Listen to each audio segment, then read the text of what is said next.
School children in Clarendon are riding to classes in safety and comfort. Since February 2015, they've been on board the Rural Safe School Transportation Program. It's an example to other areas. This landmark project was conceptualized by the Clarendon Parish Council. It's now a successful partnership involving the Ministry of Transport, Works and Housing, the Transport Authority, Jamaica Constabulary Force, schools in the parish and private bus operators. It began by transporting 1,700 students from 3 Clarendon high schools, but has since expanded to 7 schools and is looking to accommodate even more. 10 private bus operators were brought on board to supplement the initial 3 JUTC buses.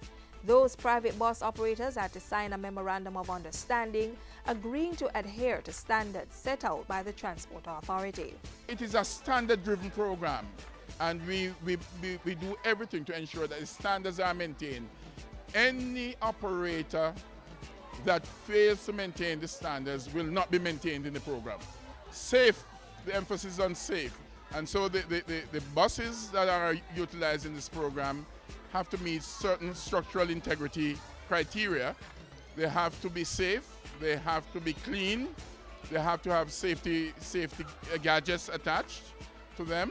It mirrors the St. Catherine's School Bus Program, which was launched in September 2013, and the Schools Transportation Program in Portmore and Manchester. We work closely with the school, the PTA and the school administration to ensure that our students are adhering to the timetables so that again it becomes part of their own discipline to ensure punctuality, which later on will redound in a high level of productivity. For the long term, government sees the system in Clarendon, St. Catherine and Manchester as a blueprint for fine-tuning strategies to institute a national rural school transportation service. We won't be able to replicate JUTCs all over the island, but nonetheless, within the constraints of the resources available to us, I commit that my ministry will work with the relevant parties in providing safe transportation to and from school for all our school children. The Clarendon example points to huge benefits from such a system.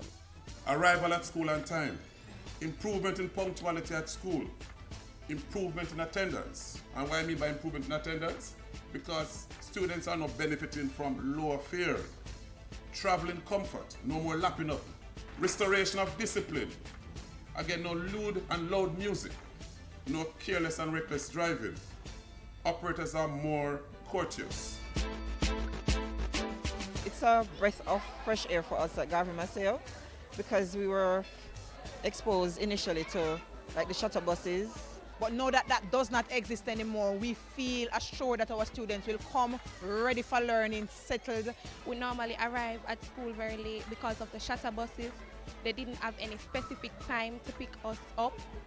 And at times, I was really annoyed by the music and the lapping up. Now I can go to school in fine style and comfort.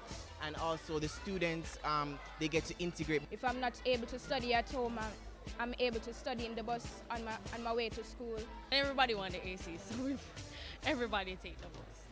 So we appreciate it and we love it a lot. We thank the government a lot for putting this service in place for us.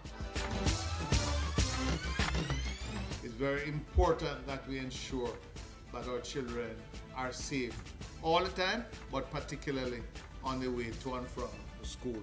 Through creative thinking, we can provide a worthy service which allows our children to move to and from safely and in some level of comfort.